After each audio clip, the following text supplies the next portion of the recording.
Thank you, Cliffma, organizers, and dear friends from the industry. It is a privilege for me to come and address this August gathering, where I think the collective wisdom about the understanding of feeds and its ingredients is enormous.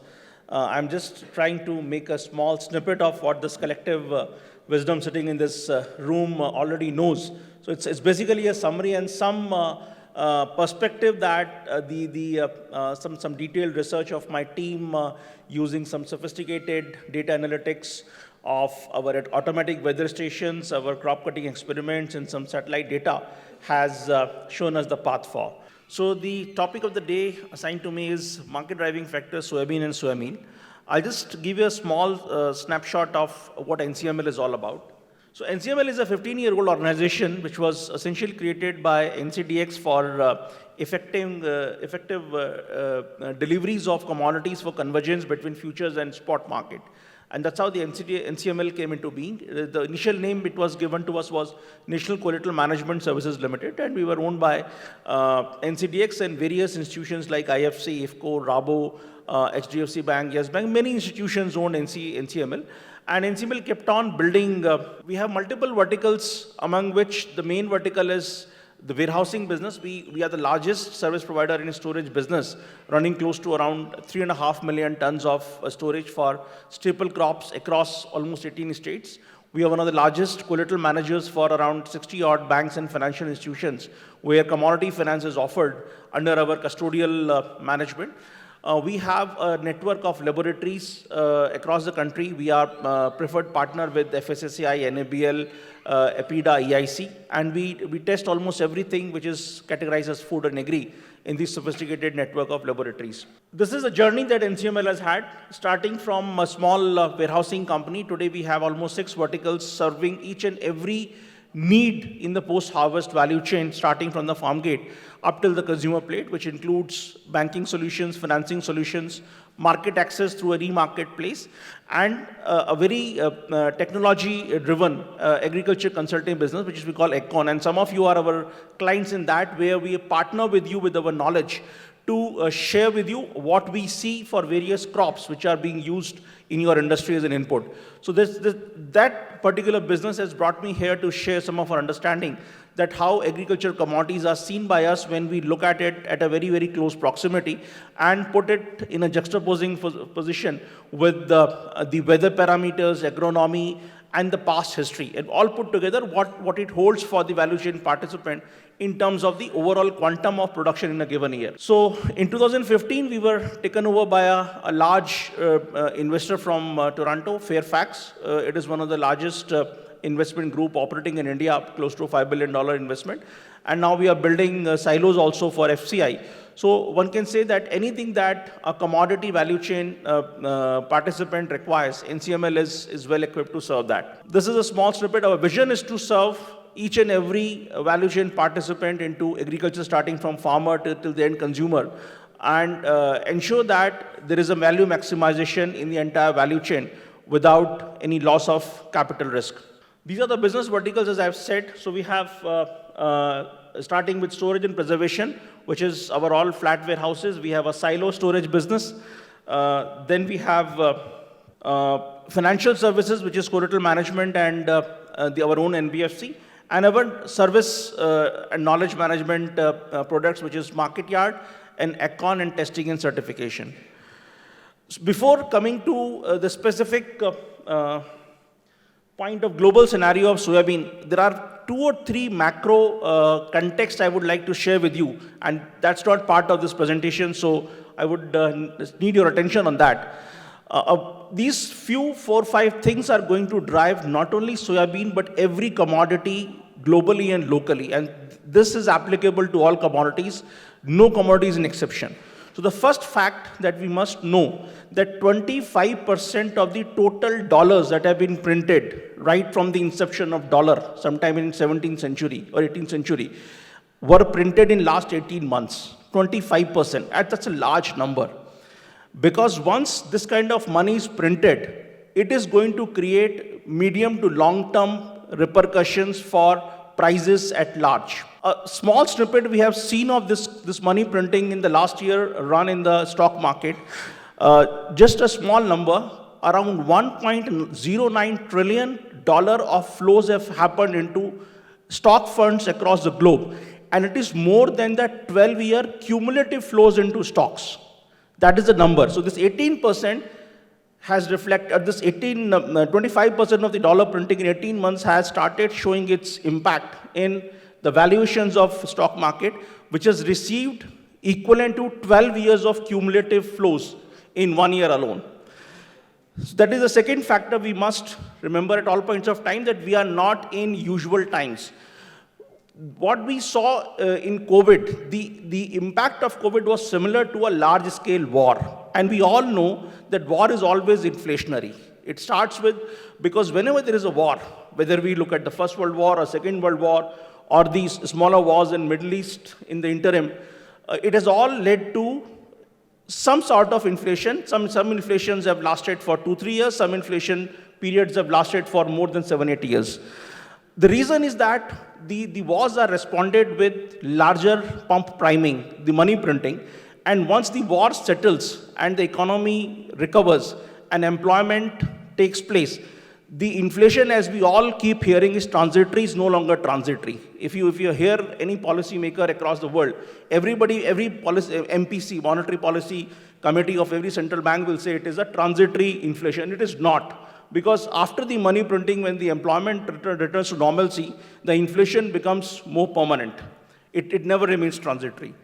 And the fourth and most important factor is, I would like you to go back into the decade 97 to 2008, when there was a secular commodity bull run, because there was a demand-supply imbalances which created pressures on prices of all commodities. And in those years, those price levels got a response from supply enhancement, whether it was technology or new area coming from Latin America or new area coming in Australia. Everywhere we saw supply response. Fortunately, 2008 to 2020, this last one decade was just the beginning of the larger implications of climate change. So one can say that the supply response could happen because the climate change was not a challenge.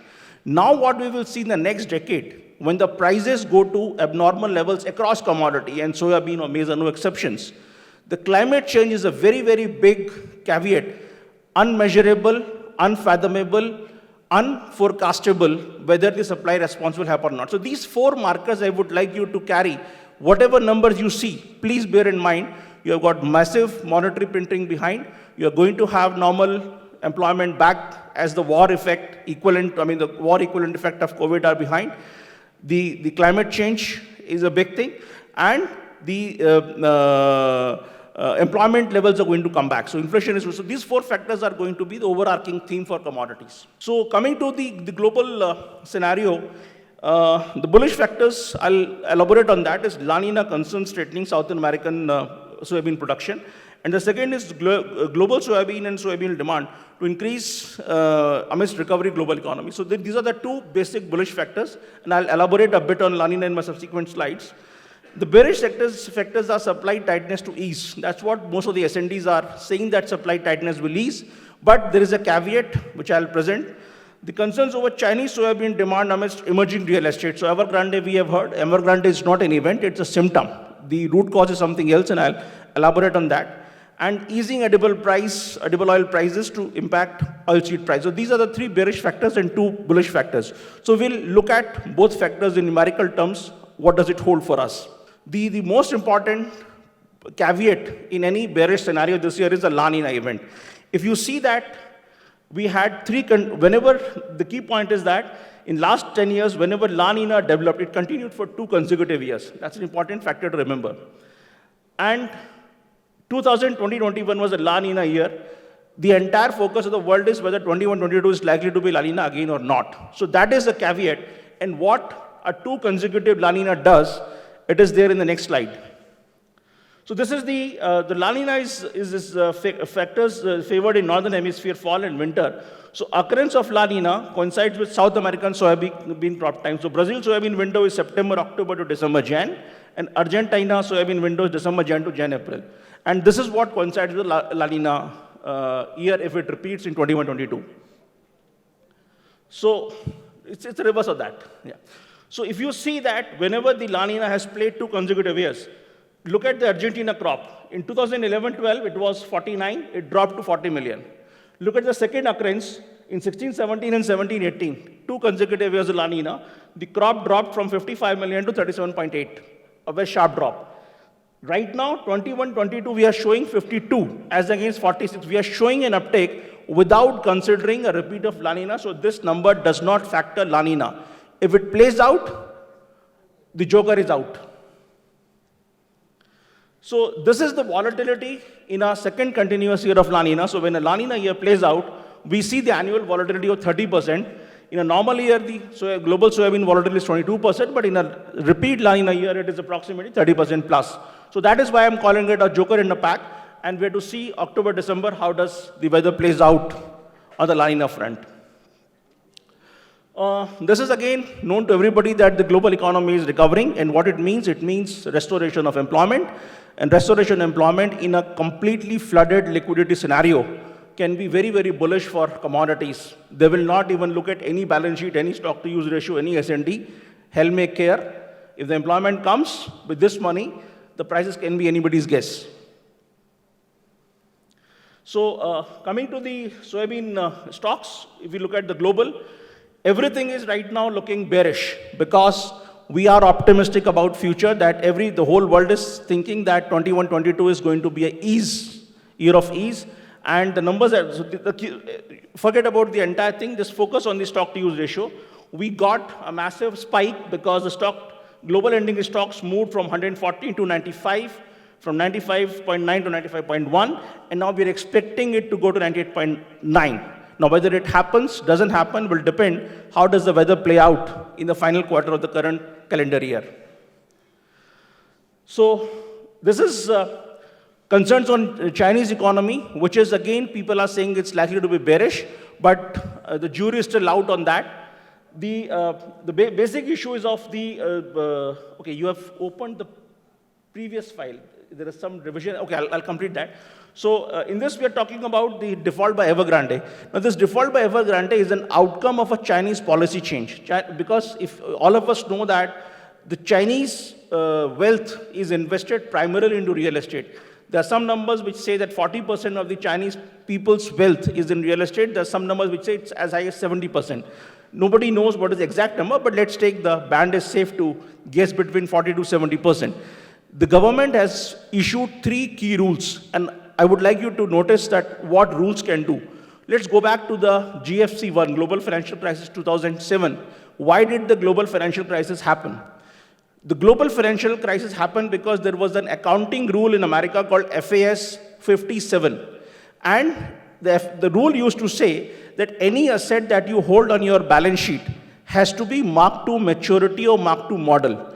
In 2007, they reversed it to mark to market.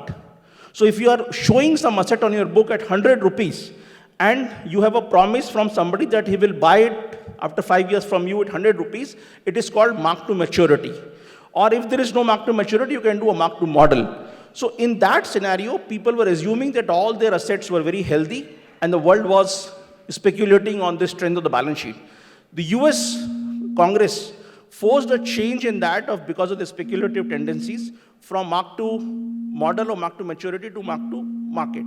The moment that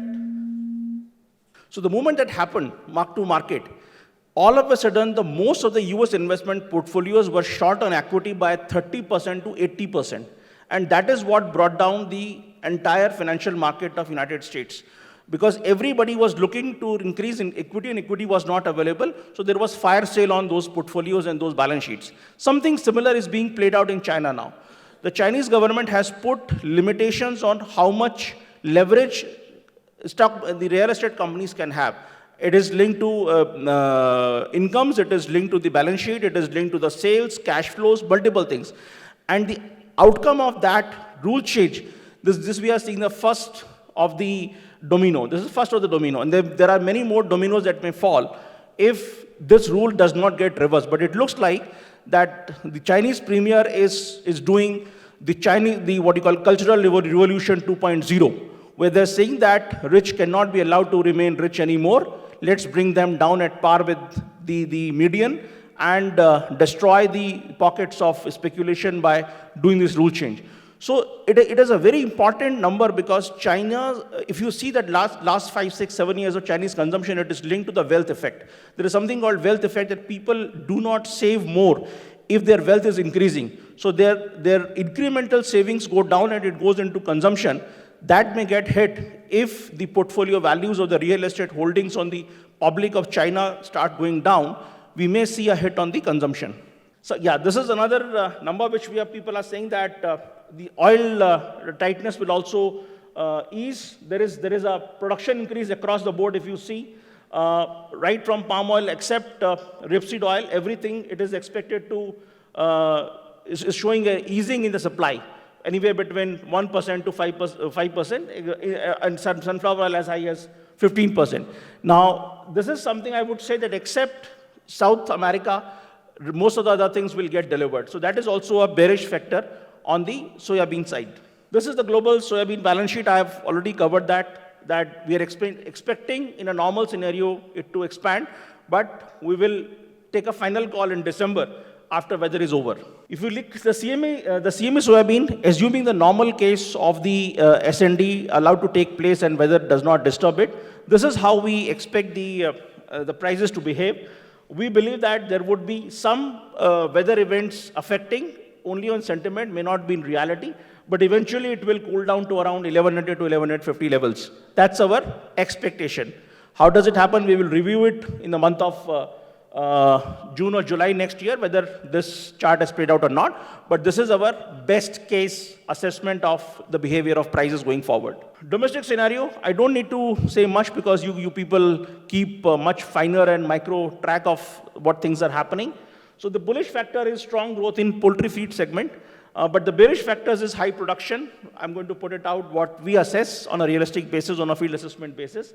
There is a disparity in soy meal exports and poor export order book for October to January. That's a very big number because if you don't have an order book, normally it doesn't play well with the soybean demand. There could be some speculative demand because the supply lines are completely empty. But how much of that, revenge demand can compensate for the lack of order book, we will see as we get into the OND season. And ending stocks to ease significantly in 21-22. So Indian balance sheet is looking comfortable and that's a good news for you. Caveat will still hold, but right now it is looking ease. So this is the reason we believe that Indian S&D will continue to be easing, because if you see that the blue regions in this map are the price insensitive regions, which is mostly the Northern America, some portions of Europe, and some Middle East. And the price sensitive export is close to 7 to 10 lakh, which is essentially the green regions, which is price sensitive. What it does, this price sensitive and insensitive is here. Indian soy meal export gets exported only when the spread between India and Argentina FOB is close to around $50. Right now that spread has gone to $200, and that's why your OND order book is completely empty. Now, only when this blue line comes back to $50, you can see some export happening. Else, the wish list of 14.5 lakh metric tons of export of soya meal may not materialize if this number holds. This number can change on two accounts. The La Nina plays out, Argentina whacks up, and automatically you get a window to export your meal around that time. But you have to play by the ear on the weather development. This is the calculation. We believe that why the soybean meal looks unlikely is that if you at the parity level of that $50 Indian FOB to Argentina, the price for soybean parity comes to 4,800. That is unlikely to happen. Without 4,800 rupees soybean, unless there is any incentive or any export incentive kind of thing offered in the next 3 months, which can happen, a lot of people are asking for it, it is unlikely to see a 14.5 lakh ton export of soya meal. So this is a number which one should remember, that derive $50 spread and convert it into what is an equivalent soybean price.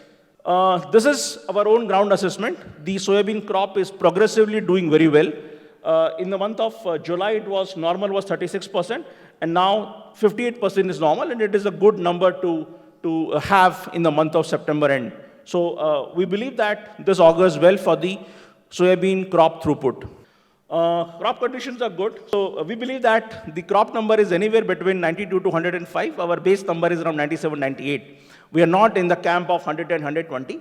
We believe that crop would be closer to 97, 98, but we have given a range because there can always be some measurement issues at what point of time the crop arrives. So this is the balance sheet as we see that ending stocks are looking to 2 million, provided we achieve 14.5. If we don't, we are looking at a much larger number on the ending stock. So that's why we have put a red flag on the 14.5 because it is conditioned to a lot of things going right. So if India fails to export, soybean seed prices will crash in the off-season. That's our call. So this is the ending stock. If everything goes well, we get the full potential of export. We will get up close to around 2.6 million as a ending stock. In my sense, that if La Nina does not play out, we are lucky. I think we are going to have a good, easy year for the rest of the 21-22 crop year. And this is the price scenario we are forecasting. It will remain volatile, but once the Southern American crop season is behind, the Indian export is not looking to materialize. We will see prices coming down to comfortable levels. Thank you.